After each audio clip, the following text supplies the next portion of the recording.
جب مشکلات حد سے بڑھ جائیں تو معاملات اللہ کے سپرد کر دینے چاہیے۔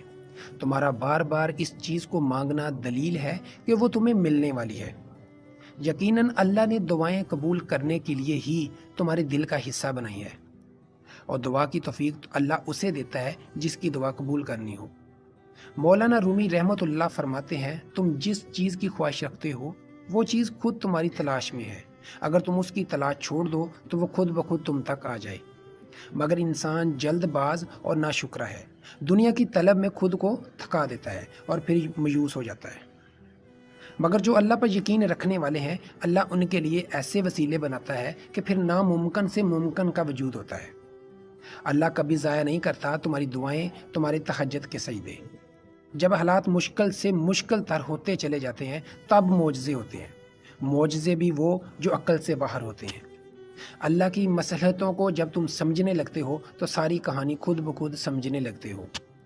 ہمیشہ یاد رکھو کہ وہ تمہیں تکلیف میں تڑپتا ہوا تنہا نہیں چھوڑتا، وہ ہر پل ہر لمحے تمہارے پاس ہے۔ دعاؤں سے تقدیر کے منہ موڑ دیے جاتے ہیں، تم خالی ہاتھ کبھی نہیں لٹائے جاتے، بلکہ تمہاری تڑپ اور تمہارا یقین تمہیں کن کی منزل تک لے جاتا ہے، ایسی منزل جہاں صرف معجزے ہوتے ہیں۔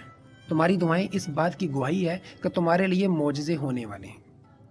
تمہارا یقین بتا رہا ہے اللہ تعالیٰ تمہاری دعاؤں پر کن فرمانے والا ہے، اور معجزات یقین رکھنے والوں کے لیے ہوتے ہیں۔ اور یاد رکھو، دل سے نکلی ہوئی دعا اللہ کبھی رد نہیں کرتا۔